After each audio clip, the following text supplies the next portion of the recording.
Merci, Pivot. Oui, donc, chers amis, bonsoir. On dit parfois qu'une ville sans passé est une ville sans avenir. Car, paradoxalement, ces deux mots sont solidaires. Et, comme l'écrivait Aragon, il faut parfois réinventer le premier pour voir la beauté du second. Sans revendiquer des origines étrusques, grecques ou romaines, Revel n'en possède pas moins un riche passé historique. Un passé qu'il était bon de renouveler, puisque des premiers volumes avaient été édités. En 5 volumes, peut-être même 6, nous verrons bien, pour autant d'années de recherche et d'écriture, le président de la Société d'histoire de Revel-Saint-Ferréol, Jean-Paul Calvet, s'est attelé à la lourde mais passionnante tâche de raconter la fondation, l'histoire et la vie de cette bastide de la seconde moitié du XIVe siècle jusqu'à nos jours. Avant qu'il ne vous parle du tome 2 de cette saga revelloise qui fait l'objet de la conférence de ce soir, je voudrais revenir quelques instants sur le tome 1 que nous vous présentions il y a tout juste un an de cela. Il traitait essentiellement de Revel avant Revel. Certains d'entre vous ont pu être déroutés à la lecture des premiers chapitres. Nous sommes bien conscients que la géomorphologie, la stratigraphie, la tectonique des plaques, l'orogénèse, les dracantères de la haute terrasse du Sort, ou encore la structuration du finage ou la typologie des habitats, ne sont pas, franchement parlé, le livre de chevet idéal. Mais c'était non seulement essentiel, mais aussi primordial pour la bonne compréhension de ce qu'allait suivre, à savoir la fondation de la bastide et les questionnements qui pouvaient en découler. Pourquoi à cette date? Pourquoi à cet endroit? Pourquoi le nom de Revel? Car bien avant que les textes et l'archéologie nous renseignent, toute cette activité s'était perdue dans la nuit des temps sans que l'histoire en conservait le souvenir. Avec ce tome 2 de l'histoire de Revel, nous allons revenir 4 ou 5 siècles en arrière dans le quotidien des habitants de la cité. 4 ou 5 siècles, c'est bien peu sur l'échelle du temps, autant dire que c'était déjà hier. Vous allez découvrir combien la jeunesse revelloise était soucieuse de conserver et de préserver ses privilèges. Vous verrez lors des guerres de religion que déjà, à l'époque, on se trucidait allègrement au nom d'une foi que chaque parti rival voulait salvatrice. Vous découvrirez également la fabuleuse épopée du creusement du canal du Midi et les tribulations financières de Pierre-Paul Riquet dans sa période revelloise. Vous vous ferez une idée sur les conditions de vie et d'hygiène inhérentes à cette époque, sur les risques d'incendie encourus, sur le casse-tête perpétuel des élus face aux nombreux procès supportés par la communauté et le désespoir devant des caisses éternellement vides, et bien d'autres choses encore, comme le passé et la vocation militaire de la ville. Le romancier et poète Valéry Larbaud disait, à juste titre d'ailleurs, qu'on a des souvenirs de sa ville comme on a des souvenirs d'amour. Écoutez donc nos anciens se remémorer le Revel d'autrefois, et Jean-Paul vous le raconter, et vous en serez persuadés. Merci Michel. Tout d'abord, je voulais vous remercier. Je crois que la salle est pratiquement comble. Donc, ce soir, on vous présente le tome 2, mais je vais rentrer surtout dans un des grands chapitres de ce tome 2. C'est le passé militaire de notre ville de Revel. C'est vrai que quand on voit Revel maintenant, on ne peut pas s'imaginer tout ce qui a pu se passer au cours depuis sa fondation. La documentation, le passé militaire, s'est documenté essentiellement par les textes du XVIIe siècle, et on peut remonter un peu avant, uniquement au travers de ces textes du XVIIe siècle, qui permettent donc de savoir ce qui a pu se passer avant, mais c'est vraiment des bribes d'informations dont on ne peut pas trop rentrer dans le détail. Donc, si vous voulez, je vais vous parler un petit peu de ce qui a pu se passer au Revel depuis la fondation. Donc, mon collègue vous a parlé des symptômes qu'on va sortir. C'est les symptômes, pour ceux qui les ont vus, sont des qualités. On rentre un petit peu dans le détail de cette histoire de Revel. J'étais parti sur symptômes parce que Revel, il y a 5 lettres. Et Revel a 5 blasons différents. Donc, je me suis dit, c'est impeccable, hein, on va faire un truc sympa, une belle collection. Et plus on avance dans cette histoire, que je me rends compte que le symptôme, enfin, de la façon que je l'aborde, ça ne sera peut-être pas suffisant. Alors, on a prévu de faire un Revel, peut-être un 6e an, et Languedoc un 6e et un 7e. Enfin, on verra, on va voir. Je pensais déjà au tome 2 d'être au niveau de la Révolution française, je n'y suis pas. Je suis juste au XVIIIe siècle, et on aborde la thématique, je vais la faire en détail. Donc voilà la page de couverture de ce tome 2. Donc là, mon collègue en a pas tout à fait parlé du contenu de ce tome 2, où on parle essentiellement, c'est traité par thématique. C'est-à-dire que l'histoire, ça peut se faire sur le plan chronologique, mais il est beaucoup mieux, lorsqu'on peut de le faire par thématique. Alors, la fonction militaire à Revel, les sources, comme je vous l'ai dit, c'est essentiellement des sources du XVIIe siècle qui permettent de rentrer dans les détails.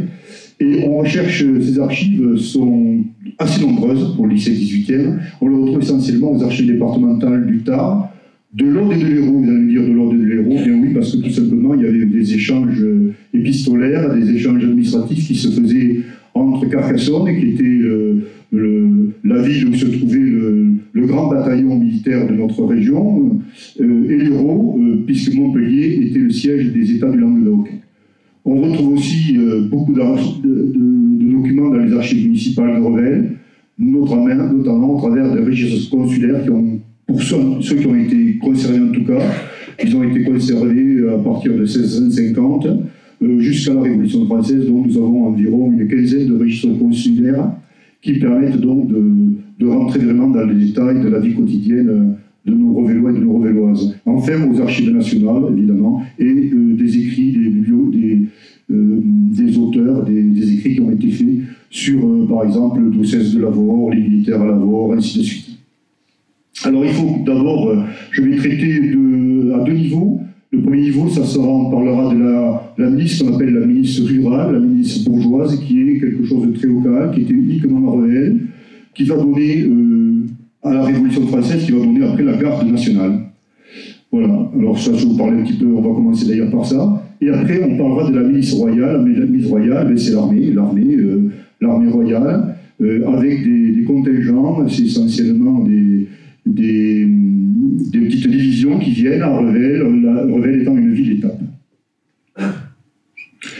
Alors la fonction militaire à Revel, donc justement cette garde rurale, c'est la garde bourgeoise, on l'appelle aussi à travers les caisses, on peut l'avoir sous le nom de garde bourgeoise, sous le nom de milice bourgeoise, parfois d'une façon beaucoup plus rapide, on appelle ça le corps de garde, et parfois tout simplement la jeunesse. La jeunesse, surtout lorsque on parle des traditions de cette garde bourgeoise. Alors, là, on peut savoir quelle est l'origine de cette garde bourgeoise à Revel, parce que dans la mesure où les documents sont du XVIIe siècle, il y a beaucoup de demandes qui ont été faites, par exemple au diocèse de Lavore, ou aux États du Languedoc, où on parle justement de ces origines. Et ces origines, on les retrouve essentiellement bien avant que Revel soit fondé. Il existe déjà une garde bourgeoise au petit village, je dis petit village maintenant, de Vore, Baoré à l'époque, qui en vérité à l'époque était une ville très très importante. Ville importante parce qu'il y avait un consulat déjà à Baoré, avec un consulat dès le XIIIe siècle, dans le nom des consuls, vers 1240-1250, où il y a une justice basse, moyenne, et une justice basse, moyenne et haute. Haute, c'est les pendaisons, les choses comme ça, les basses, c'est les petits larcins habituels que l'on peut retrouver. Donc, Vore était un important village, très important, avec une économie très dynamique. Le problème de ce village, d'ailleurs, comme les autres villages fondateurs, les principaux étant Dreuil et Vaudreuil, qui étaient beaucoup plus petits, on le verra plus tard, le problème, c'est si c'était vraiment à l'orée d'une grande forêt, la forêt de Baoré, justement, une grande forêt, évidemment, où, au travers des textes, on sait qu'il y avait beaucoup d'animaux. Alors, tant que c'est des lapins, des lièvres, ça va, mais quand il y a des animaux comme des loups, d'autres animaux beaucoup plus dangereux, ben, la forêt devient dangereuse, on s'y aventure très très peu. Et en plus, dans cette forêt se cachent des personnes peu recommandables. Par les personnes peu recommandables, eh bien, c'est des gens, il y a des voleurs, des assassins, il y a aussi, il ne faut pas oublier que lorsque il y a eu la période du Qatar, il y a eu la Grande Guerre méridionale aussi, où lorsque les soldats étaient un peu désœuvrés, ben, il fallait qu'ils vivent un petit peu sur le pays, et on le sait, pendant la guerre de 100 ans, par exemple, il y a eu des grandes compagnies qui mettaient à feu à sang les villages de la plaine. Donc, pour Revel en tout cas, mais aussi pour Vore, pour Dreuil, Vaudreuil, on ne sait pas trop, mais il semblerait que Vaudreuil, il peut y avoir aussi un petit système défensif. Il y a des systèmes défensifs qui se mettent en place par rapport à ces personnes peu recommandables. Et ensuite, il va y avoir des groupes qui vont se former, des groupes armés qui vont s'entraîner pour essayer de se défendre, pour à la limite, pourquoi pas aller attaquer les gens dans la forêt, mais ça un peu moins, peut-être, ça c'est beaucoup plus compliqué, mais aussi contre les animaux, les loups. Et on sait qu'ici, il y a beaucoup de pastoralisme. Dans les textes, on voit qu'il y a beaucoup de moutons, de brebis, et aussi il y a beaucoup de loups. On retrouve à travers du 16-18e siècle des chasses, des battues aux loups pour essayer de tuer le maximum de loups, qui tuent beaucoup de moutons. Et ensuite, on retrouve les traditions dès le départ. Ça s'appelle tradition du Prat d'Elbal ou du Pont-Pouli à Vore. Prat d'Elbal, le pré du bal, là où l'on danse. On ne faisait pas que danser, vous le verrez tout à l'heure. Et ça, le lieu s'appelle aussi Pont-Pouli. Il y a d'ailleurs une exploitation agricole, un lieu dit qui s'appelle Pont-Pouli. Pont-Pouli, c'est le pont Jouli, le pont qui passait le sort juste après Vore. Alors, le petit dessin que j'ai fait, alors la forêt, c'est le vert clair, à peu près, on ne sait pas trop exactement comment elle était, cette forêt. Toujours est-il qu'on sait que bien avant le Moyen-Âge, à l'époque antique, cette forêt n'existait certainement pas. Toute cette zone était mise en valeur, et on retrouve des sites antiques, même autour de Revel, à côté du lycée Vincent-Auriol, par exemple, il y a un petit site antique, donc tout ça s'était mis en valeur. Mais à l'époque médiévale, donc, on a cette grande forêt où l'on voit. Attendez, je vais essayer de faire marcher le truc, voir si ça marche. Voilà, où on voit Vore qui est ici, on a Maloré de la forêt, et on voit des petits chemins qui passent tout le long de cette forêt, qui viennent à Saint-Pierre-de-Caldera, qui vient à Dreuil et qui vient ensuite à Vaudreuil. Et plus tard, il y aura un accès direct entre Revel et Vaudreuil, puisque Revel, à cette époque-là, n'existe pas, et la Garrigole, on pense que ça n'existait pas, en tout cas au Moyen-Âge. Par contre, à l'époque antique, il y a eu un site sur la Garrigole. Et après, sur les contreforts de la montagne, il y a Sorèze et tout ça, Durfort. Donc voici la situation un petit peu de ces villages. Donc Vore, on le voit à travers du cadastre de 1831. On peut penser, on ne sait pas trop un petit peu l'origine de Vore. Alors on a des spécialistes archéologues dans la salle, je le sais, j'espère que je ne vais pas dire de bêtises, en tout cas moi je me maintiens sur ce qu'il a écrit, je ne suis pas spécialisé en tout. Il semblerait qu'il y ait une sorte de village ecclésial qui soit ici, un parcellaire arrondi, un autre parcellaire beaucoup plus arrondi qu'il y a à côté. Mais Vore en réalité c'est fortement étendu, et puisqu'on a retrouvé des espaces avec des vestiges archéologiques très importants sur toutes ces zones vertes. Vous voyez que c'est assez grand, hein. On les voit ici sur la photo aérienne. Donc ça, c'est le village ecclésial était par là, s'il y avait un village ecclésial, juste à côté du ruisseau du Sort, qui est ici, le Pont-Pouli, et se trouve là. Et on voit actuellement un habitat assez clairsemé, avec ces ronds, c'est des endroits où l'on a retrouvé des vestiges archéologiques. C'est quand même assez étendu. Mais seulement, il n'y a pas eu assez de... C'est des petites lucarnes. À chaque fois qu'il y a eu des fouilles, des petits sondages archéologiques, c'est des petites lucarnes qu'on ouvre, mais on ne peut pas savoir exactement sur une grande étendue ce que c'est qu'il y a. Toujours est-il que l'étendue de cette ville de Vore était importante, et on sait qu'elle est importante parce qu'on le retrouve dans des écrits, avec des échanges avec les capitouls de Toulouse, dès le XIIIe siècle, où il y a des échanges commerciaux qui se font avec ce village. Alors là, j'ai mis à la même échelle les photos aériennes de Revel à gauche, de Vore un peu plus à droite, Vaudreuil et Dreuil. Et j'ai surligné en jaune, à l'époque des origines de ces villages, pas actuellement, donc à l'époque de leur origine, quand ils ont commencé à être là, quelle était la superficie? Voilà, alors c'est en jaune, voilà Revel, voilà la superficie de Revel, la superficie de Vore. Vous avez Vaudreuil et Dreuil, je ne sais pas si vous l'avez vu apparaître, tellement c'est petit. Dreuil et Vaudreuil, là aussi, on a certainement des villages ecclésiaux. Vaudreuil, c'est sûr, Vaudreuil, c'est presque sûr. Vore, on suppose. Et vous voyez que Vore, l'espace pris par Vore, c'est pratiquement 50% de l'étendue de Revel à l'intérieur du Tour de Ville. Le Tour de Ville étant l'endroit où passaient les remparts. Alors, on revient au Prat d'Elpagne, la fameuse tradition. Le Prat d'Elpagne, le pont Pouilly, où est-ce qu'il se trouve? Alors, ça a toujours été un problème, on n'a jamais trop su où il était. On disait c'est du côté de Saint-Cernin, parce qu'il y avait aussi une histoire archéologique, on savait que c'était derrière le Sort, on ne savait pas trop. Bien en cherchant dans les archives, nous avons trouvé. Mais il faut chercher, il faut aller fouiner. Dans des archives, des fois, qui ne payent pas de mine, on se dit, bon, qu'est-ce qu'on a trouvé là-dedans? C'est très intéressant. Mais si, on trouve des choses très intéressantes, notamment un registre datant de 1450, reconnaissance civile en latin, où on précise bien où se trouve ce Prat d'Elpagne. Et il y a d'autres actes notariés aussi, du XVIIe, qui sont beaucoup plus faciles à lire, qui nous permettent de savoir où ça se trouvait. Alors, le Prat d'Elpagne, vous voyez ici, vous avez derrière, il y a l'église et le cimetière de Vore. Là, on va vers Revel. Là, on va vers Garevac-Gandel. Vous avez le pont, le fameux pont Pouilly, avec la petite maison qui s'appelle le pont Pouilly, ici. Et déjà, cette route, on voit qu'elle a été assez exaucée peut-être de presque 2 mètres de hauteur, tout simplement par rapport au pont, hein, parce qu'il y avait des crues énormes avant qu'il y ait la rigole, l'histoire du canal du Midi et tout ça. À l'époque, il y avait de grandes inondations sur le village de Vore. C'est ce qui explique peut-être justement le déménagement en partie de ce village pour la fondation de Revel. Donc le pont Pouilly se trouvait ou ici, de ce côté de la route, ou de l'autre côté, ou tout simplement ici, au milieu, là, tout ça. Voilà, on pense que c'était là. D'après les registres notariés, ils disent bien que c'est au nord du village et juste au bord du Sort. Donc voilà, alors je vous ai fait un petit dessin en rouge pour montrer où c'est. Ça, c'est la photo aérienne de Vore.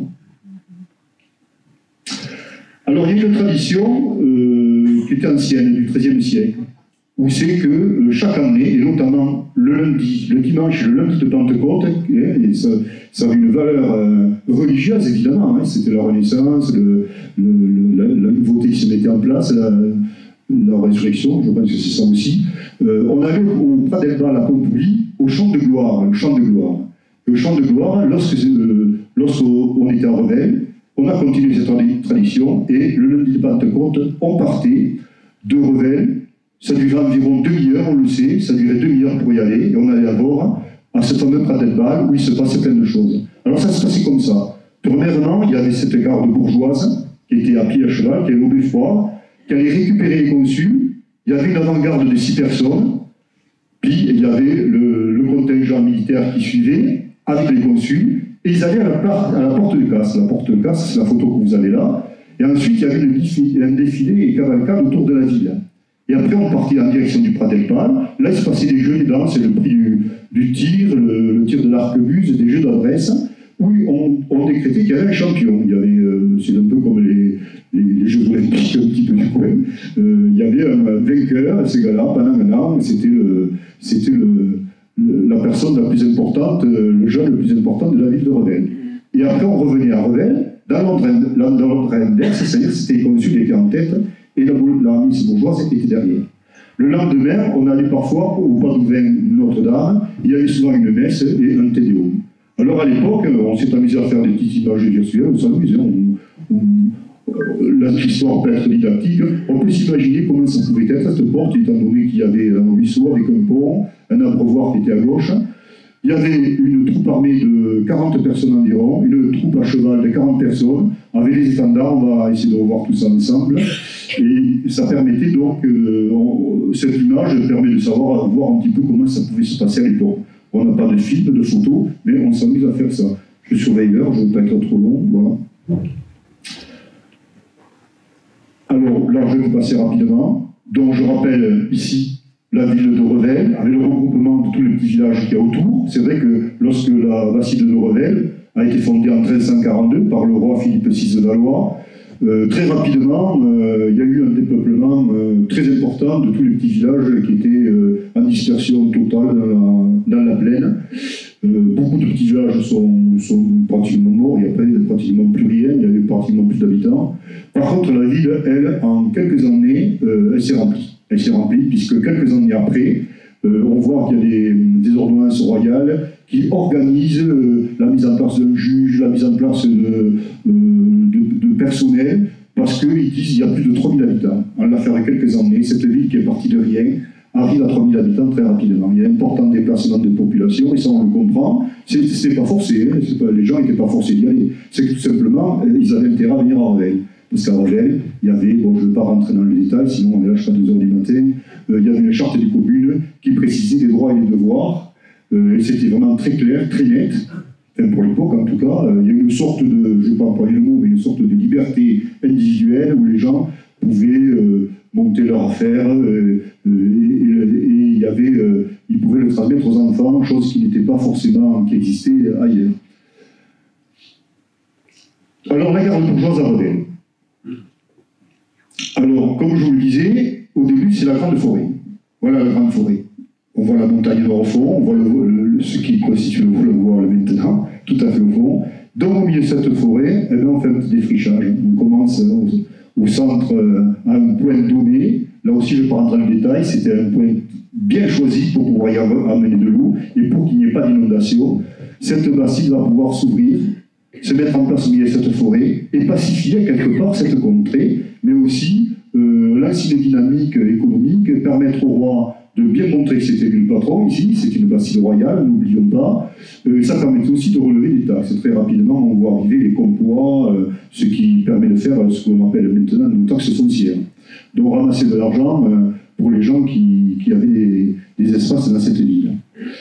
Ce qui est intéressant aussi, vous le verrez dans le tome 2, ça c'est qui a acheté, ceux qui l'ont pas acheté, il y a un petit chapitre sur un blason qu'on a découvert, qui était marqué en toutes lettres dans un document, qui n'a jamais été relevé, parce que c'est vraiment dans un coin, il fallait vraiment le voir.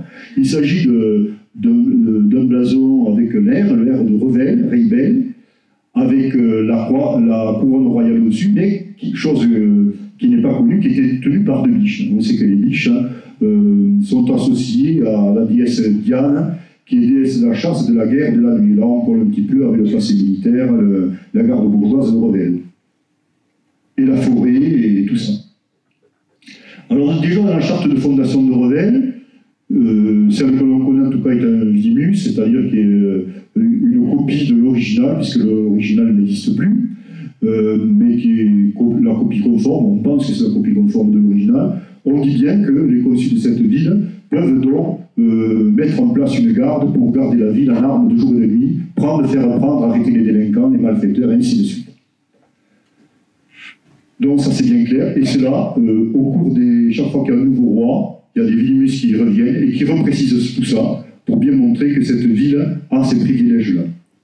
On a aussi quelques dessins, bon ça c'est un dessin qui se rapproche de très très loin de la réalité, je dirais, mais on voit très bien les remparts, avec l'église de Notre-Dame, qui est là, cette porte qui est la porte de Notre-Dame, avec une petite cloche, mais ça on le retrouve dans les textes par contre, donc il y a quand même, vous voyez, une part d'objectivité dans ces dessins. Et les remparts aussi, ils existent tout simplement parce qu'on a retrouvé des plans, il n'y a pas longtemps, il y a 5-6 ans, les plans de 1770 qui dormaient dans un grenier à Toulouse, qui était d'ailleurs un des descendants du fameux géomètre de Toulouse qui s'appelle Urbain Magès, qui s'occupait aussi du canal du Midi. Et ces plans sont fantastiques parce qu'ils donnent en détail exactement les remparts. On voit très bien les remparts commencer, où se trouvent les portes, où se trouvent les corps de garde, où se trouvent les tours, ainsi de suite. Et on s'est amusé à faire en 3D un petit peu ce que pouvait être Revel vers 1770, mais aussi, très certainement, vers 1355, c'est-à-dire 13 ans après la fondation de Revel. Pourquoi 1355 ? Parce que quand Revel est fondé tout à fait au départ, il n'y a pas de rempart. Au départ, on a les bastides, la plupart des bastides, il n'y a pas de rempart. Ce n'est pas des villes faites pour être défensives, sauf quand il y a eu la guerre de 100 ans, évidemment. Mais en 1355, c'est la grande chevauchée du Prince Noir, qui passe par Toulouse, Castelnaudary, pas très loin, qui met tout à feu à sang, qui va à Narbonne et qui revient. Là, c'est le grand témoin, tout le monde ne comprend pas comment ça se fait qu'il est arrivé jusqu'à Narbonne, qu'on n'a pas pu le contrer, donc tout le monde a peur, donc il y a des ordonnances se disent vite, il faut monter les remparts. Et on fait des remparts très très rapidement. En quelques années, on va faire des remparts quand même autour de la ville de Revel, c'est plusieurs kilomètres là, pratiquement. Ça ne se fait pas évidemment en grosses pierres, en grosses briques, tout ça. On fait de la terre branchée. La terre branchée, c'est de la terre qui est de la terre crue que l'on compresse entre des planches, et c'est très rapide à faire. Enfin, il faut de l'huile de coudre, bien entendu, mais la terre se trouve sous nos pieds, parce que Revel dessous, il y a une argile d'excellente qualité, en plus il y a de l'eau, et en même temps que l'on récupère cette terre pour faire les remparts, en même temps, on crée les fossés défensifs. Voilà, c'est le dessin que vous avez ici. Donc voilà à peu près un truc stylisé, d'ailleurs, que j'ai repris sur une étude qu'a fait Frédéric Lope sur Castelnaudary, où l'on voit, on creuse l'argile, on monte des murs en terre. Évidemment, plus tard, ces murs seront en pierre et en briques. On a une grande partie, une partie 44 mètres qui se trouve à la place du parti. Je vais en parler plus tard. Et alors encore de nos jours, voilà, alors là la place du Paty. Alors ça, vous l'avez vu très rapidement, puisque très rapidement ça a été protégé par des grandes bâches. Actuellement, il y a des grandes bâches. Mais là, il y a un grand projet de valorisation, de protection, et on va mettre des panneaux didactiques où l'on voit très bien des gros parpaings en grès tertiaire. Tertiaire, c'est les grès assez récents, sur l'époque géologique qui date de 20-30 millions d'années, que l'on récupérait dans la plaine. Que l'on bâtissait jusqu'à ce niveau. À ce niveau, il y a un petit décrochement, c'est là que se trouvait un ancien tour de garde, certainement, le chemin de ronde. Et on voit des meurtrières qui existent encore, il y a des meurtrières, et tout ça c'est fait en briques. Voilà la partie sur le plan, la partie qui est conservée actuellement et qu'on va valoriser. La poste se trouve ici, ça c'est la rue Marie-Louis, qui s'appelait à l'époque la rue Saint-Antoine.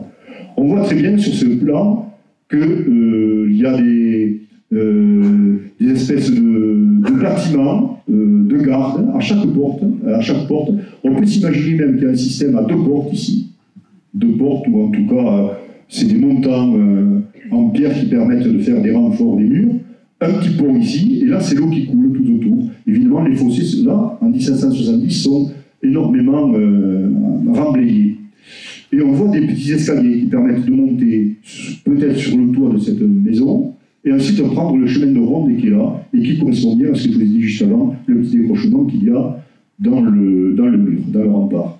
Ici, c'est une vue de Sorèze. C'est la belle rue de Sorèze, la rue, je ne sais plus son nom, qui est très décorée. Et là, on peut très bien s'imaginer, étant donné que ça, par contre, c'est pas conservé sur Revel.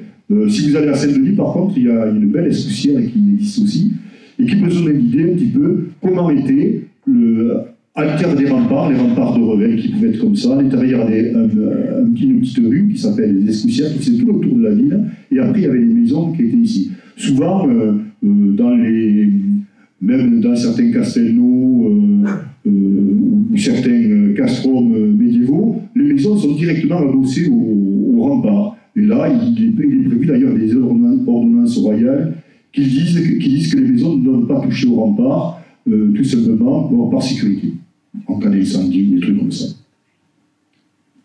Alors tout ça, ça rentre tout à fait dans le cadre défensif de cette garde, de cette milice bourgeoise de Revel. Voilà le plan de Revel de 1770, parfaitement détaillé.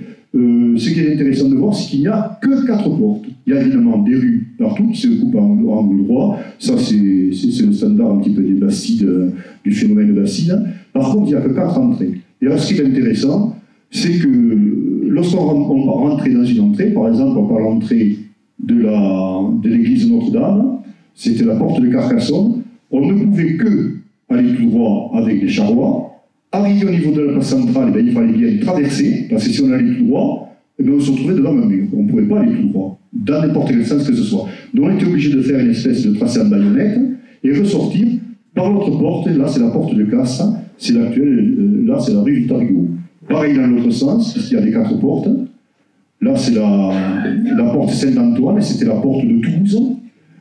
C'est le fond de la rue Marie-Louis actuelle. Donc, ça se dessinait une sorte de Zvatisca, donc 2 tracés en baïonnette, et on pouvait passer par Sorèze.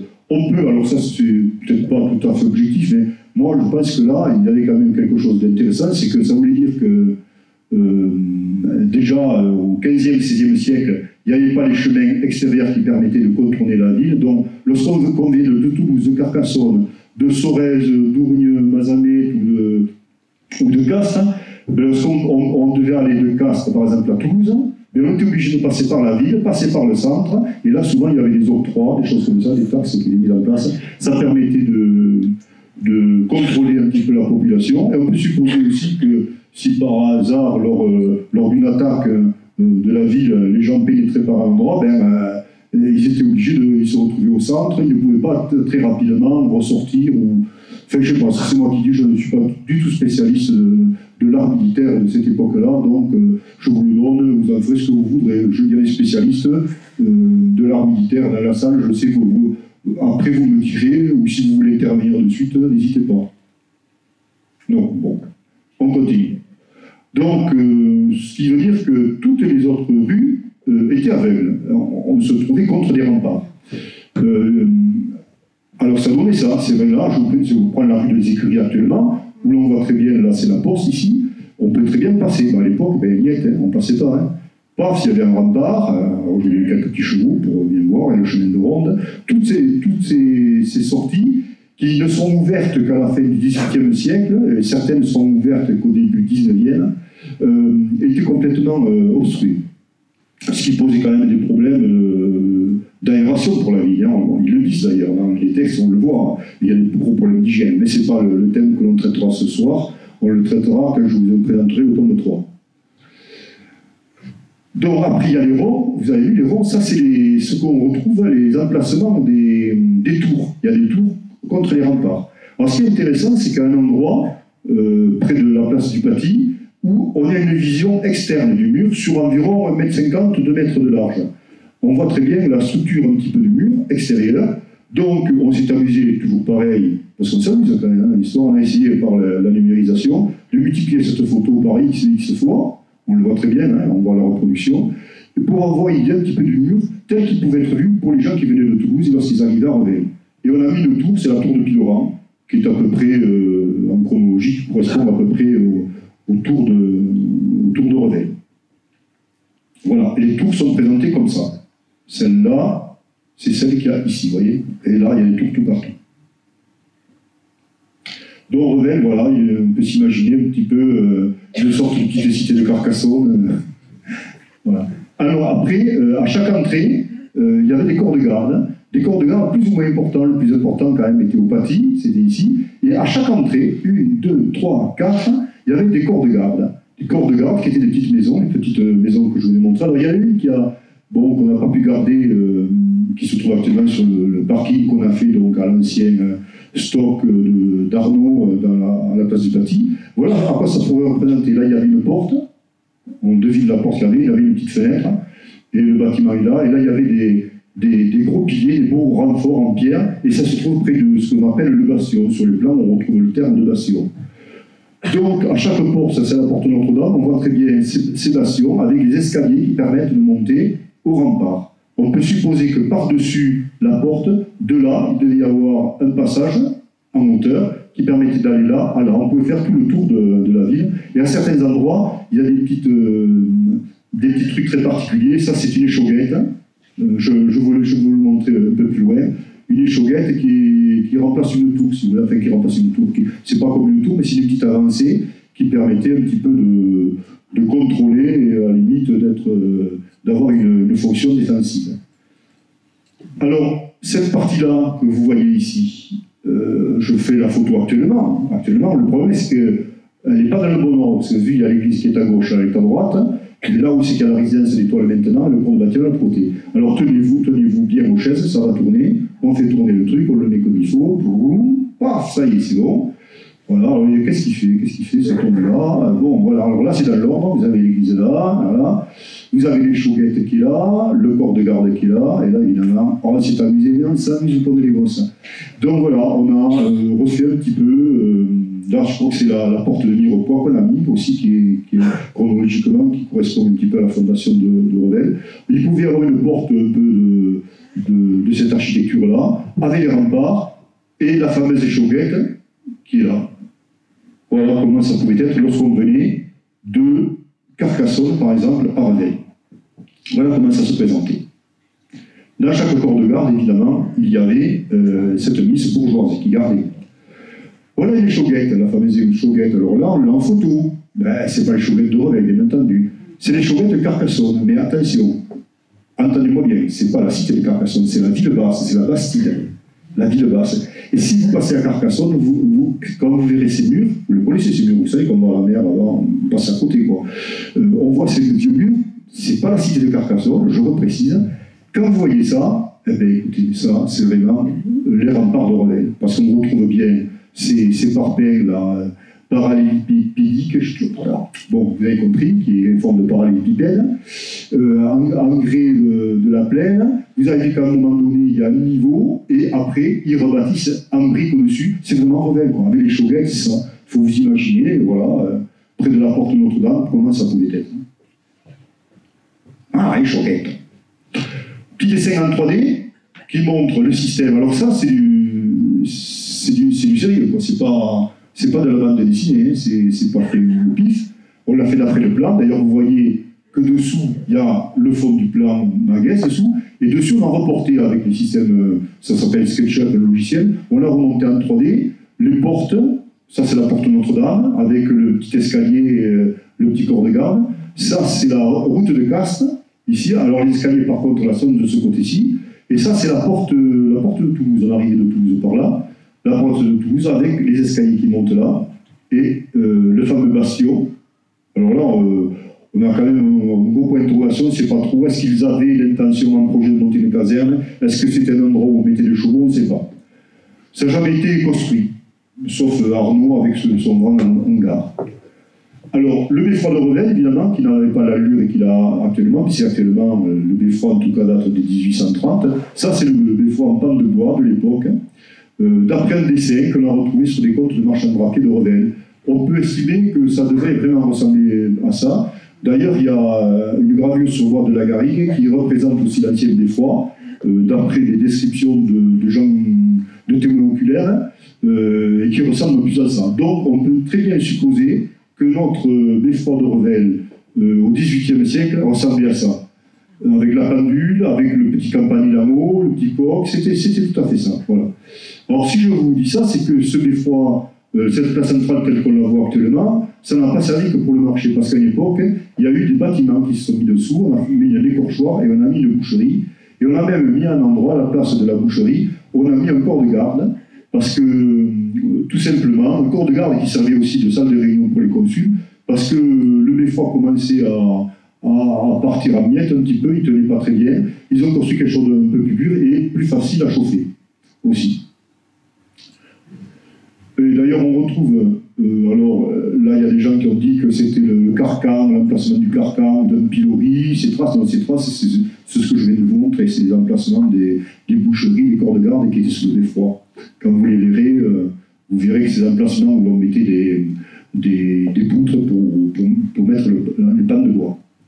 Chose intéressante au niveau de la défensive de la ville aussi, que l'on retrouve dans le plan de Manguès, le plan de 1770 aussi, et qui est parfaitement bien fait. C'est-à-dire qu'on peut prendre en compte les détails de son produit. Ils ont mis les piliers comme ça, non les piliers, c'est exactement ça.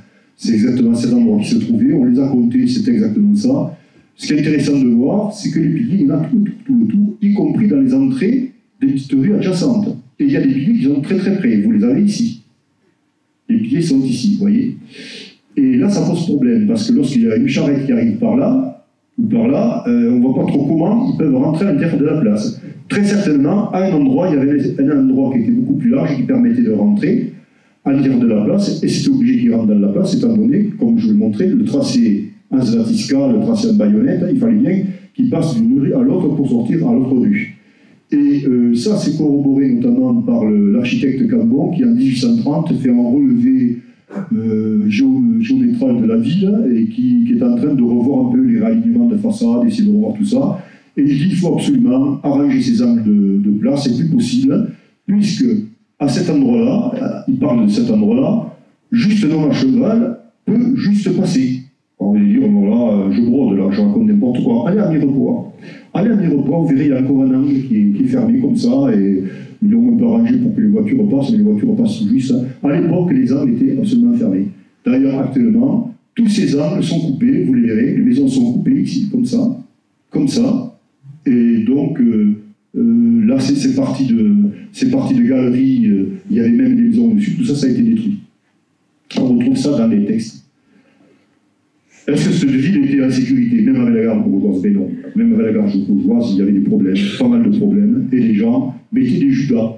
Vous savez, maintenant, on a les judas modernes, c'est-à-dire maintenant, évidemment, il y a les interphones avec tout ça, mais il y avait aussi, il y a quelques temps, il y avait ces trucs, les œilletons, vous savez, en verre, là, à large panorama qu'on mettait dans les portes pour voir, lorsque quelqu'un tapait, savoir qui c'est qu'il y avait derrière. Mais à l'époque, ils n'avaient pas ça, mais par contre, au plafond, et ça, quand je fais des visites guidées de la ville avec les écoles ou avec des groupes, je montre ces trucs-là. Et ces trucs-là, ce n'est que ça. C'est-à-dire que c'est ici, complètement au plafond, ça correspond à la pièce qui est au-dessus, c'est-à-dire que quand quelqu'un tapait, notamment le soir, lorsqu'il y a des risques, ben, on ouvrait la trappe qu'il y avait là, et à travers la grille ou à travers le petit trou, il n'est pas grand ce trou, c'est la moitié d'une feuille 21-29 sec. On regardait, on parlait avec la personne qui est debout, qu'est-ce que vous faites, nanana, et si la personne disait je viens vous voler et vous tuer, ben n'ouvrez pas. Voilà. Parce qu'il y a eu beaucoup d'histoires, il y a eu des assassinats, il y a eu beaucoup de problèmes à Revel, des gens qui tiraient au fusil dans les rues, musclés, alors que lui, on retrouve ça, je ne vais pas rentrer dans ces détails.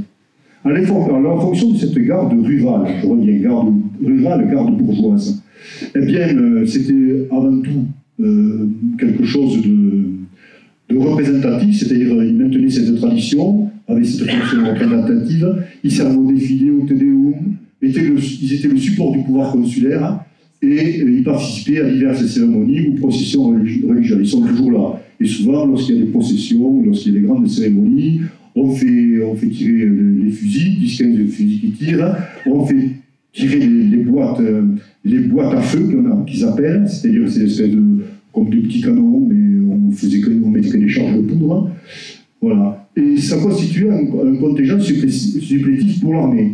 Nous avons un exemple, notamment lorsqu'il y avait la guerre sous Louis XIV contre l'Espagne, dans la fameuse bataille de Leucate, en 1637, ben, on a la garde bourgeoise de Revel qui est appelée en renfort, vite, il faut absolument qu'ils aillent à Leucate, parce que ça va, on ne sait pas trop de quel côté ça va tourner.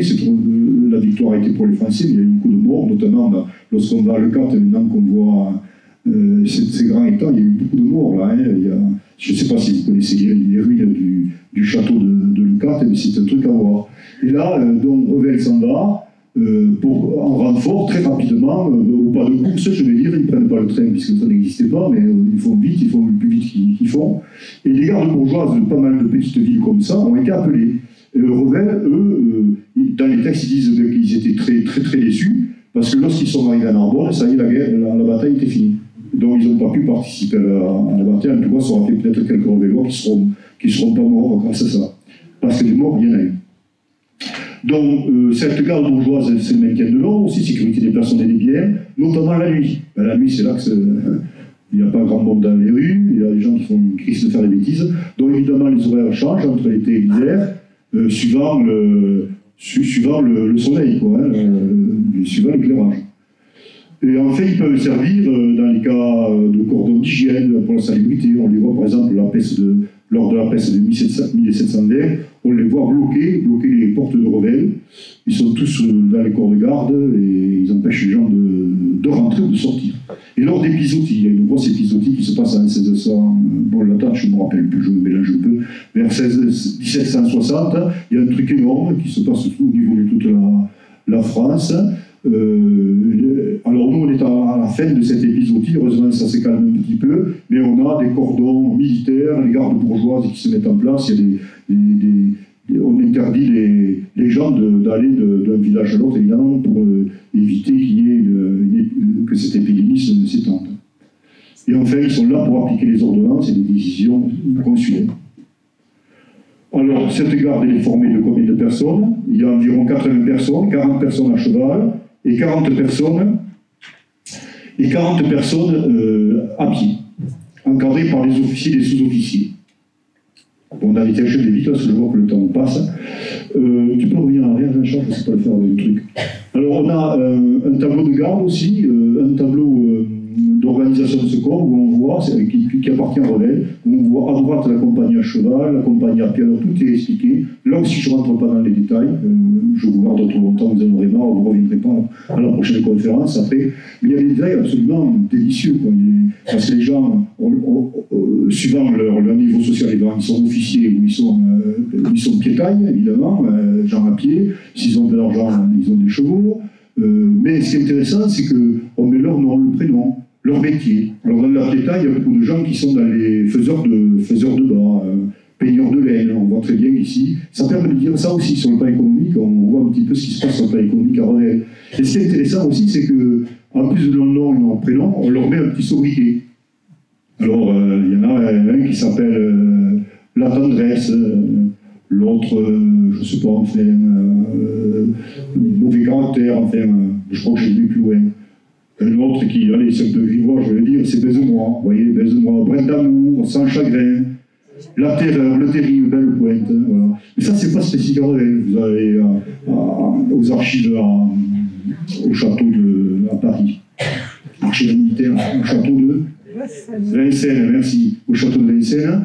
À cette époque-là, ça se généralise complètement, ces sobriquets, et même devient un élément de l'état civil.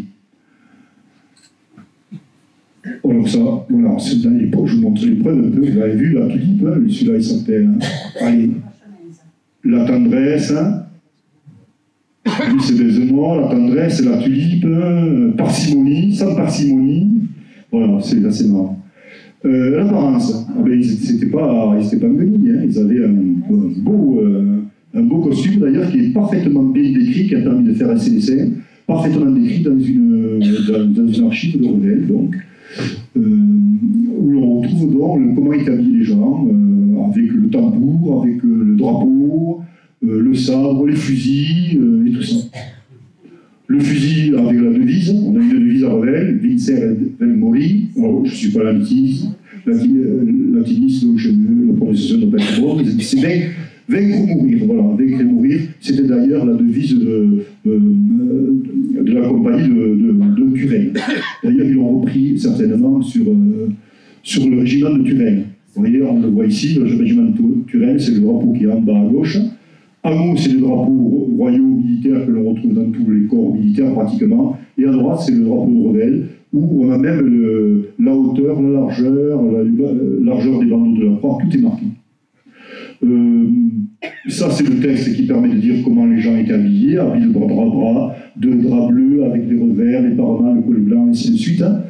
L'étendard, comment il est, l'uniforme des tambours, voilà tout ça. Mais après, évidemment, lorsque la Révolution arrive, dès 1789, dès le mois d'août, je crois, 1789, ces milices bourgeoises deviennent de la garde nationale. Et alors à Revel, nous avons le drapeau tricolore avec le premier bataillon de la garde nationale de Revel. Liberté, ordre et public, voici bien marqué. Le recrutement de ces gens de la garde bourgeoise, c'est tous les jeunes de Revel qui sont en état physique, donc évidemment, qui sont assez grands, il faut faire au moins 1m62. Au-dessous de 1m62, on ne vous prend pas. Alors, c'est assez curieux, enfin, dans les trucs que j'ai lus, il y a près de 50% de la jeunesse qui faisait moins de 1m62 à cette époque-là, ils n'étaient pas très grands. Ouais, alors c'est là, ils étaient exemptés. Tant mieux pour eux, parce qu'il y a eu beaucoup de morts quand même. Donc voilà, alors là, évidemment, ça faisait environ 80 à 100 personnes qui étaient dans cette liste de la garde bourgeoise, mais évidemment, c'est pas toutes les nuits qu'il y avait les 100 bonhommes qui étaient dans la ville, quoi. Hein. C'était pas groupe, hein. C'était à tour de rôle. Hein. Ils faisaient bien attention, c'est bien marqué, faire attention qu'il y en ait qui ne le fassent pas deux fois et que les autres ne le fassent pas du tout. Donc c'était à tour de rôle. Alors on a réussi à retrouver un fusil. On sait qu'à une époque, ici nous avions un petit arsenal qui existait, bon, qui a disparu un petit peu, mais on a trouvé jusqu'à un arsenal de 200 fusils et sabres à Revel. 200 fusils et sabres qui ont été rendus à 1857-12. Mais oui, c'est ce qui restait un petit peu de la Révolution française. Et on sait qu'ici, avec le tome 3, j'ai bien avancé déjà sur le chapitre de la Révolution française à Revel. Il y a des choses là, il y a des choses très très intéressantes à lire, à voir. Et il s'est passé beaucoup de choses. d'autres pouvoirs de police à Revel, notamment les 4 valets consulaires. Donc les 4 valets consulaires aussi avaient un habit bleu avec revers rouge, et ainsi de suite. Bon, je passe très rapidement. Et il y avait aussi des messayers qui étaient des gardes champêtres et des gardes de terre, hein, qui eux n'étaient pas armés, mais c'était des sortes de personnes qui étaient rétribuées par des privés pour éviter, pendant les vignes, qu'on a le chapardé de raisin. Voilà, alors ça c'est pour la milice bourgeoise. Je me rends compte que ça prend plus de temps, je me suis mal chronométré. Ça fait déjà 1 heure. Donc on va faire très rapidement, alors excusez-moi, vous lirez le bouquin parce que vous voulez que je vous lise. La milice royale à Revel, là c'est la milice de l'armée, c'est l'armée à Revel. Et l'armée à Revel, eh bien, c'était une époque où il y a beaucoup de guerres, hein, ça n'arrête pas, hein, pratiquement, des fois on s'arrête pendant 10 ans, 15 ans, il n'y a plus de guerre, et ça repart, et il y a beaucoup de morts. Et à un moment donné, les gens n'ont pas trop envie de partir à la guerre, tout simplement parce qu'il y a beaucoup de morts. On voit que dans les conflits, il y a beaucoup de morts dans toutes ces guerres, dont les gens n'ont plus envie de partir à l'armée et ça pose quelques petits problèmes, notamment de désertion, des choses comme ça. Il faut savoir que sur le Languedoc, nous avons environ 8 à 7 bataillons, une totalité de 3600 zones. Les bataillons sont situés sur des grandes villes comme Toulouse, Cassanovie, Carcassonne, Albi, Montpellier, mais d'autres. J'aurai une petite carte juste après qui vous le montrera. Revel, je vous l'explique, est une ville-étape, c'est pas une ville de garnison. Reviens en arrière, excuse-moi. Non, reviens en arrière. C'est parce que j'ai pas. Voilà. Des gens ne font que. Ils arrivent et ils partent. Alors ils peuvent rester 3-4 jours, mais il y en a qui restent 7 mois, d'autres qui restent 1 an, et il y a du monde. Parfois, au maximum, il peut y avoir, le maximum que j'ai pu voir, c'est 200-300 militaires à Revel. Vous vous rendez compte, hein, ça fait du monde quand même. Hein. Et tous ces gens-là, eh bien, il faut s'en occuper. Leur donner des logements, donner des écuries pour les chevaux, s'occuper de la paille des chevaux, nourrir les gens. Cela pose des problèmes relationnels avec la population de Revel, avec les jeunes filles aussi, bien entendu. Problème de discipline. Alors, assez curieusement, je pense qu'il y a une discipline de fer à cette époque-là. Ben là, à Revel, plusieurs fois, on a les officiers qui sont très laxistes. Les soldats font absolument pratiquement ce qu'ils veulent, à tel enseigne que les consuls sont obligés d'aller voir les officiers et dire oh, il faudra tenir vos zones, hein, il y a beaucoup de problèmes. Alors nous avons une liste, parce que la liste consulaire c'est intéressant, parce qu'on nous dit quand les gens arrivent, quand ils partent, d'où ils viennent. Alors on a les noms des compagnies. Là je vous avais vraiment une très petite liste. Cette liste, il faut la multiplier par 20 ou 30 environ. Hein. Et il y en a sans arrêt, ça arrive, à un moment donné, même ça bouchonne, il y a 3-4 compagnies qui arrivent dans la semaine, enfin, c'est vraiment le grand bise. Donc là, une carte un petit peu du Languedoc. Chaque couleur correspond à un gros bataillon, dont nous, ici, on dépend du bataillon qui correspond à Carcassonne. Nous sommes dans le diocèse de Lavore, bien que Dreuil est sur le diocèse de Saint-Papoul. Mais donc, on dépend de Carcassonne. Donc, beaucoup de relations avec Carcassonne et Montpellier, où se trouvent les États du Languedoc. Alors, les casernes, parce qu'on parle sans arrêt des casernes. Alors, il y a les casernes, ceci, cela. Il faut créer des casernes, il va passer par. Des casernes, c'est des maisons. C'est des maisons, tout simplement. Il n'y a pas la caserne de Pérignon ici. Donc, c'est des maisons qui sont louées aux gens, qui servent à ça toute l'année. Donc là, vous avez une vue des photos de l'intérieur d'une cour intérieure d'une maison. On peut voir qu'on peut loger quand même pas mal de gens. Et on a des documents qui permettent vraiment de voir qu'il y a tant de lits, il y a telle casserole, il y a tant d'assiettes, il y a tant de ceci, il y a des pots de chambre, il y a des ceci, il y a des cela. Tout est calculé. Il faut penser aux chandelles pour s'éclairer, il faut penser au bois. Voilà, tout ça. Alors des fois, il y a des problèmes. Il n'y a pas assez de bois, donc ça fait un petit peu. Les officiers vont voir les consuls. Tout ça, je ne peux pas rentrer dans le détail. Moi, dans le bouquin, j'ai essayé quand même de déchiffrer tout ça. Et c'est très, très intéressant. Et puis après, ces noms exotiques, des écuries des 3 rois, du cheval vert, des 3 pigeons. Hein. Alors, cheval vert, je me dis vert, pourquoi vert? Vert, oui, le cheval qui est jeune. Le cheval vert, c'est le cheval qui est jeune et qui foule un petit peu. Alors, il nous reste évidemment de cette époque-là quelques vestiges, par exemple ces portes qui permettaient de dire, ben oui, là, il y avait des écuries. Ici, je l'ai mise parce qu'il y a des numéros, et on me dit à un endroit que, parce que les militaires, ils se perdent un petit peu. Quand on dit c'est la caserne à tel endroit, ils ne savent pas trop, alors on leur donne des numéros. Alors on a numéroté les maisons.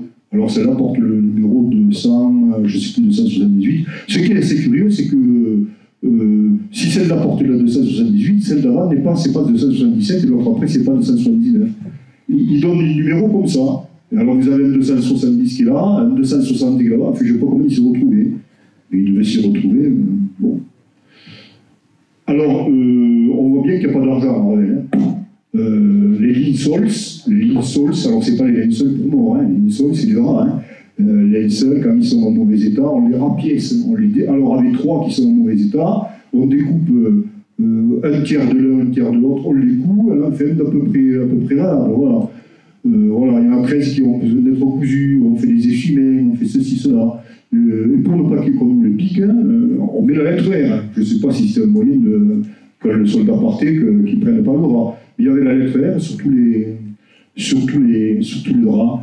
Et ça, c'était un casernier. Il y avait un gars qui était, où ils étaient plusieurs, ils s'occupaient de ça. C'est eux un petit peu qui faisaient les états des lieux lorsque les militaires revenaient, état des lieux quand ils repartaient, et qui regardaient un petit peu si tout était en ordre dans ces casernes. Alors, des états des lieux, on en a des dizaines. Ça, c'est intéressant à lire. Hein. Intéressant à voir. Regardez, il y a 4 assiettes, 4 cuillères, 2 pots de chambre. À un moment, on voit qu'il y a 2 lits pour 4 militaires. Ça veut dire qu'ils dorment à 2 par lit. Hein. Bon, j'espère que tout allait bien. Voilà.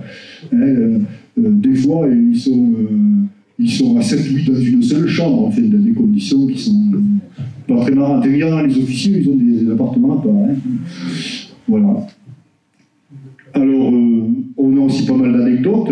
Par exemple, des fois, on a les compagnies qui arrivent à Revel, puis de Revel, elles doivent aller sur Piloran seulement, et à les inondations au sol, impossible de passer. Alors, il y a un épisode, je vais vous les marquer là, on voit dans cet épisode que l'armée, parce que les ponts, c'est pas les ponts qu'on a actuellement, c'est pas les routes qu'on a actuellement, les gens, ils sont dans un grand fleuve, ils doivent passer, il faut absolument qu'ils aillent plus loin. Alors on les voit, ils prennent une corde qui fait 30 et 40 mètres de long, les militaires, on met un militaire tous les 2 mètres, le premier est avec un truc, ils avancent pour essayer de passer, et pour essayer de trouver un gué, un truc comme ça. Alors ça dure des heures et des heures, hein. Puis ils n'y arrivent pas, et bien ils reviennent à Revel, et pour montrer que les inondations c'est quelque chose d'important. Après il y a plein d'anecdotes, je vous en ai mis quelques-uns, c'est pour vous mettre un petit peu l'eau à la bouche aussi, bien sûr. Vous avez bien compris, il y a un assassinat qui est imputé à un soldat, alors là, on assassine une personne dans Revel, évidemment c'est un soldat qui l'assassine, on ne sait pas lequel, donc on réunit tout le contingent sur la place du Paty, les officiers viennent, les passent les uns après les autres pour essayer qu'il y en ait un qui se dévoile ou qui soit un peu gêné et ils n'ont pas trouvé le coupable. Sans arrêt, c'est des déficits d'écurie, de matériel, problème aussi avec les chevaux, les maladies, la mort notamment, beaucoup de chevaux qui vont mourir. Il y a une épidémie de mort à un moment donné, c'est une catastrophe. Et il y a des projets de casernes neuves, notamment à la place du Paty. Et aussi au Port-Louis. À Port-Louis, là où c'est que nous avons les filtres actuels d'eau, on devait faire une caserne, c'est cette caserne où il devait y avoir 90 ou 100 cavaliers. Alors il y a aussi dans les archives, il y a tout ce qui est on vient chercher des miliciens, c'est-à-dire à l'armée il y a plein de morts, donc il faut absolument remonter les effectifs. Donc on vient faire de la conscription, on vient chercher des gens, et c'est le tirage au sort. Le tirage au sort, on sait ce que c'est un billet blanc, un billet noir, dans les chapeaux, celui qui tire le blanc il s'en sort, celui qui tire le noir, c'est lui qui y va. Quoi, hein. Alors on vient chercher, souvent c'est 8, 7 miliciens, je l'ai marqué par année. 7 miliciens, évidemment, tout le monde n'est pas éligible à ça, c'est-à-dire évidemment tout ce qui est noble, tout ce qui est bourgeois, fortunés, eux, ils sont exemptés de ça. Et après sont exemptés aussi tous les gens qui ont des métiers un peu particuliers, comme par exemple garde-chasse de M. de Vaudreuil, comme une personne très importante, un boulanger par exemple qui fait le pain, ceux-là ils sont exemptés. Et là on voit des dérives qui consistent à ce que une sorte de clientélisme qui se fait entre les nobles et la population, ou pour éviter que les gens aient sens militaire, eh bien on va voir monsieur le marquis de Vaudreuil qui va prendre 8 gardes-chasse, 6 servantes, 6 servants, pardon, c'est 6, pour ne pas qu'ils partent à l'armée. Et puis on râle à Revel, parce qu'on dit, ouais, nous, à Revel, ici, on nous prend 8, 7, 8 miliciens, on se n'en prend que. Qu'est-ce que ça veut dire, le prorata, par rapport à. Alors, ça crie un petit peu, on envoie des lettres substituts du diocèse de la mort, et ça rage un petit peu, puisqu'après, on ne demande plus que 2, 3 miliciens à Revel. Et enfin, ben voilà, c'était bon, le côté un peu grivois, il entre un petit peu les coureuses de rempart, il y en avait à Revel. Alors bon, je ne veux pas le lire, parce que c'est pas très. Mais dans toutes les villes, il y avait un peu de ça. Hein. On disait, on retrouve ça dans les textes où les gens disent à Revel, les militaires, ben voilà, c'est ça, quoi. Excusez-moi, je vais le lire, hein. À Revel, ville des grands bordels, le pute à cadre pourtanel. Ceux qui connaissent le patois, vous avez compris. Et voilà, et ouais. Bon, alors, on se faisait l'argent comme on pouvait. Donc, dans ces fameuses escoussières que je vous ai montrées, donc, il y avait ces filles de joie qui étaient là pour les militaires. Et on retrouve dans les textes, donc, là, ça peut plus, parce qu'il y a même des femmes mariées, quoi. C'est un peu Jacques aussi. Les maris ne sont pas du tout contents.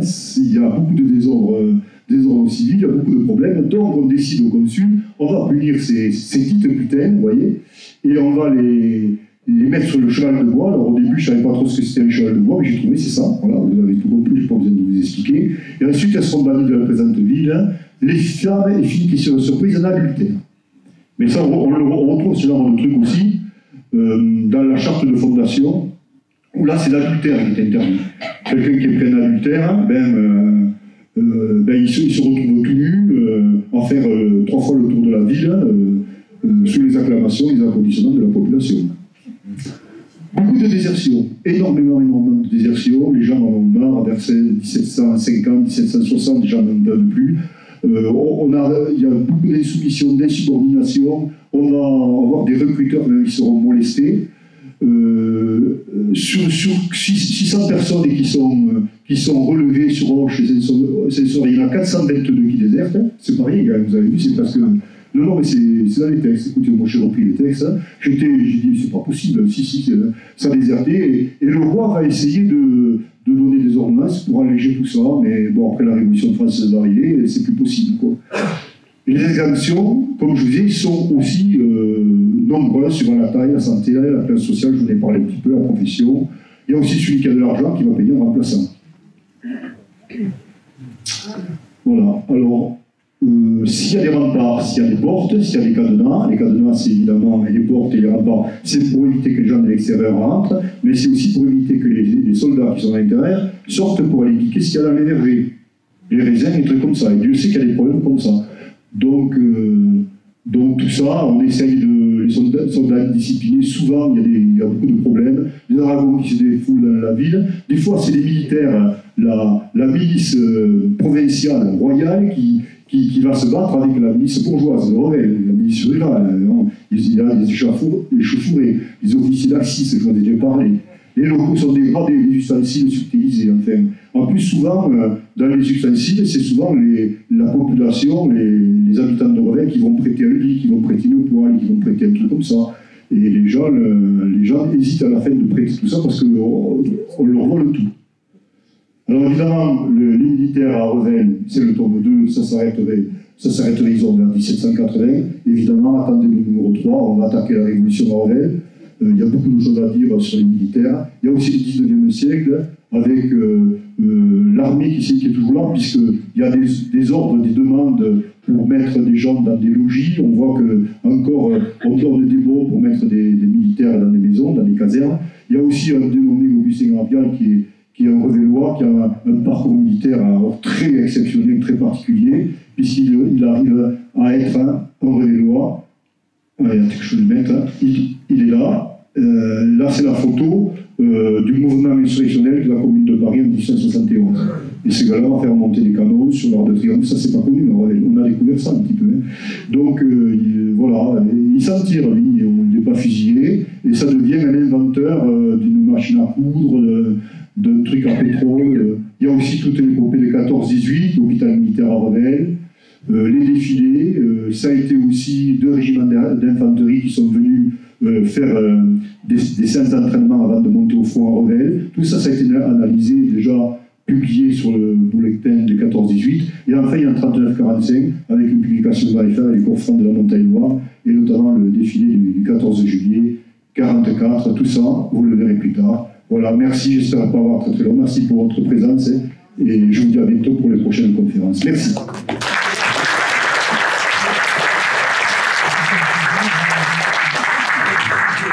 Bon, une heure et quart, ça vous va? Alors, évidemment, s'il y a des questions à poser et que je peux y répondre, si je peux répondre, je serai très heureux, mais je vous dis, je ne suis pas compétent. Alors, allez-y. Je vous écoute. Hein. Merci. Bon, sur le bois de rempart, vous avez tout compris? Moi, j'avais une question. Oui. Évoquer les plans d'eau qu'il y avait. Non. Non. Et non, tu as vu 1h15. J'ai plein de choses, je suis passé très vite. Vous avez eu comme une fusée après. Tout à fait. Alors les plans d'eau, c'était des abreuvoirs pour les... Il y avait 2 abreuvoirs, notamment à côté de l'église de Notre-Dame et à la sortie de la porte Victor Hugo, la porte des Casses. 2 énormes abreuvoirs qui permettaient donc aux chevaux de venir se désaltérer. Il y avait des poissons, les gens pouvaient pêcher, les manger. Le problème, c'est que souvent, on retrouve dans les tests que ces abreuvoirs sont souvent souillés, parce qu'il y a beaucoup de chevaux qui vont... Il n'y a pas que les chevaux. Il y a le grand marché aussi à Revel, marché avec les vaches, les gens vont boire là. Donc évidemment, il y a des boues, il y a des choses comme ça.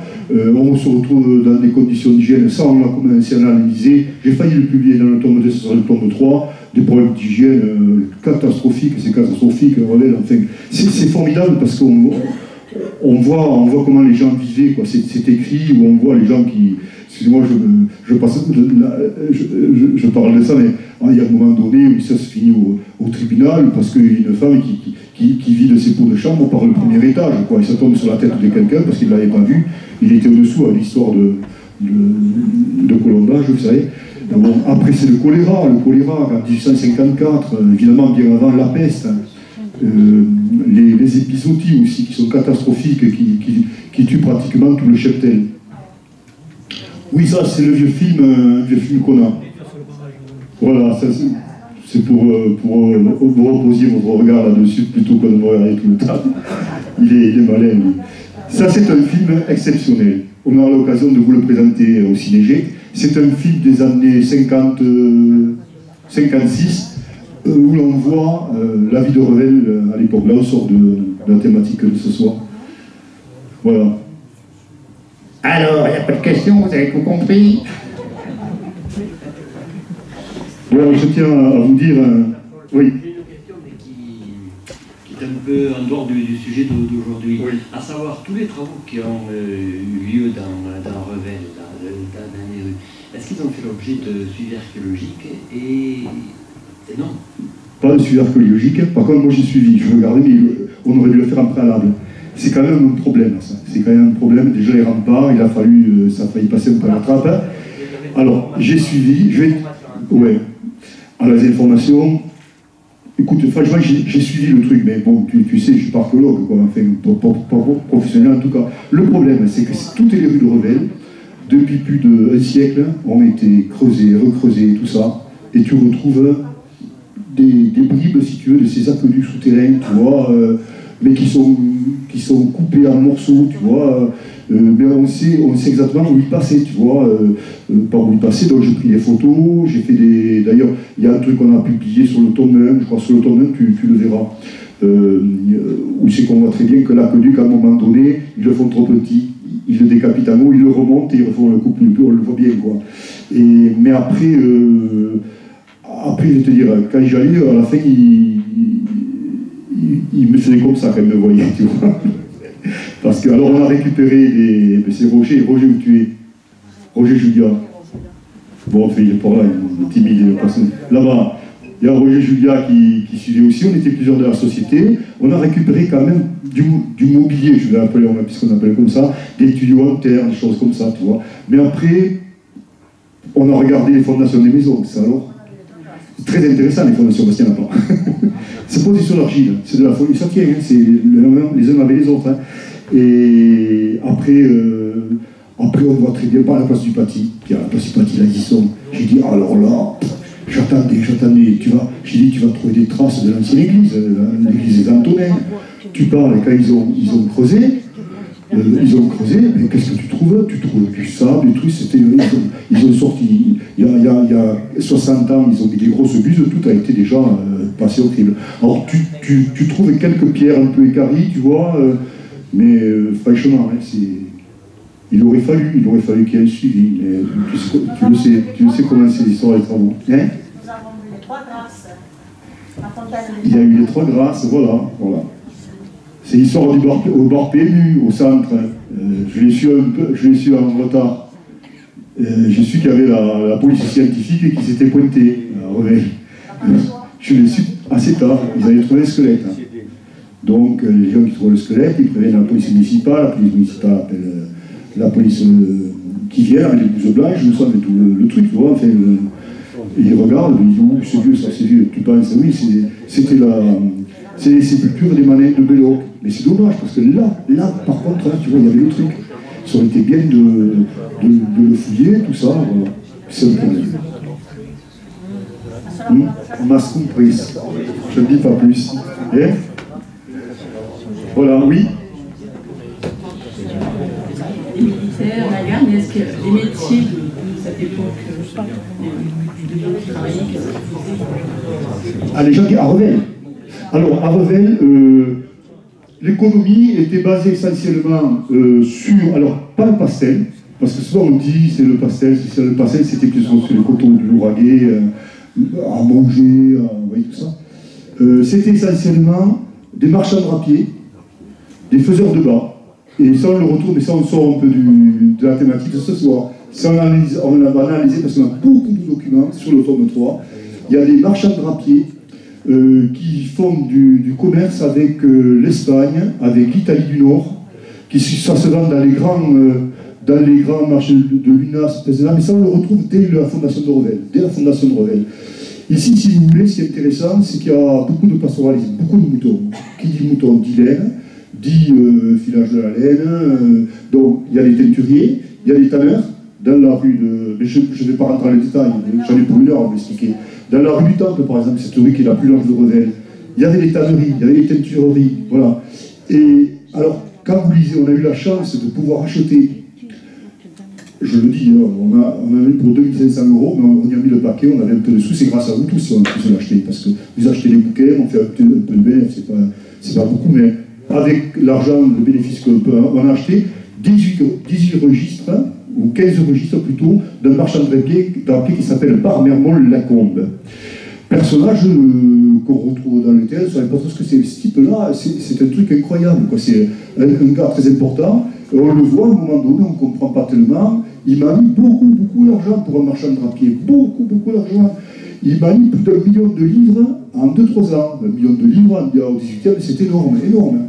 Et on ne comprend pas, puis on va un peu plus loin, et là on voit arriver des mots comme un ami à lui, qui est de Mazères, dans l'Ariège, qui s'appelle Courtois. Déjà, Isaac Courtois, et puis on voit notre Isaac Courtois, le fondateur de la banque Courtois, une des premières banques régionales, quand même importante. Voilà, quoi, la banque, je ne fais pas de peur, hein. Je ne suis pas payé par eux.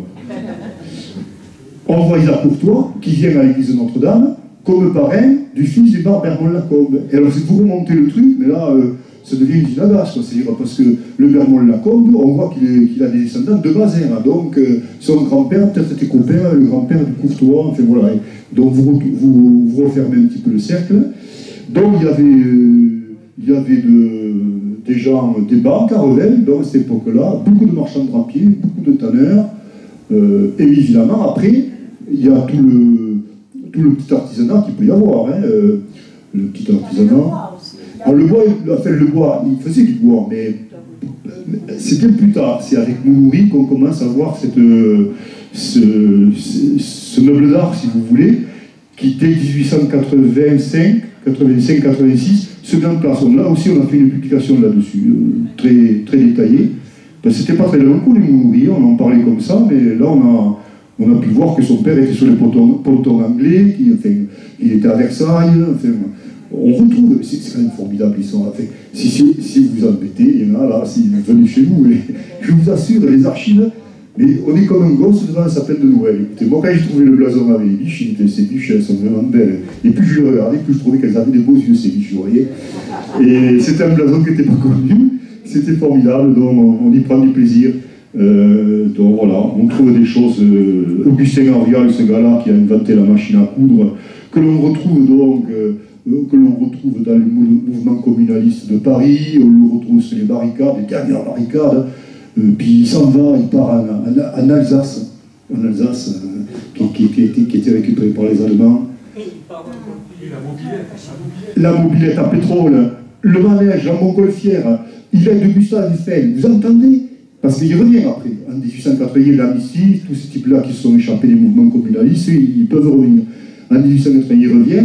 Il est de Gustave Eiffel, il monte pour lui tout un système de logistique, hein, avec des rails qui vont amener les poutrelles en fer, et c'est notre Augustin Henrial, revoilà.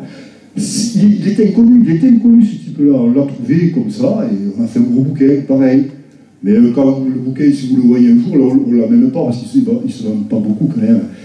Mais s'il y a des gens curieux comme ça, je vous le dis, c'est vraiment un type. Je me demande comment une rue de Revel, pourquoi une rue de Revel ne s'appelle pas Augustin Henrial. Parce qu'en dehors du truc politique, c'est un type un génie, quoi. Il fait des trucs. Il a fonctionné avec un Suisse aussi qui était spécialiste dans la création du froid avec les machines. Donc il a été avec lui. Voilà, attention. Il y a des gens pourtant qui sont sortis de Revel, l'histoire, ça vaut vraiment le coup de la fouiller. Et on trouve, je ne sais pas, au bout du rouleau, c'est pour ça que je vous dis le 6e et 7e, on va se le faire. Hein. 6e et 7e tombe. Hein. On essaie de baisser le prix parce que vous allez dire. Elle faisait quoi? Ah, mais les femmes, elles étaient peigneurs de laine, elles devaient être dans la teinturerie. Elle devait, en plus, je n'en ai pas parlé, mais il y avait plein de jardins, les gens pouvaient vivre à Revel, mais pouvaient travailler la campagne. Et il y avait le pastoralisme, mais aussi il y avait l'économie agricole. Il y avait les marchands de drapiers aussi, elles devaient faire des tissus. Les faiseurs de barbe, c'était des hommes essentiellement, on trouve, pardon. Les vignes, ouais. Alors c'était pas du... C'était la piquette, les gars. Hein. C'est du 6-7 degrés, moi ça ne va pas, ça. Hein. Bon, et voilà, c'est fini, merci. Pas de questions. Allez.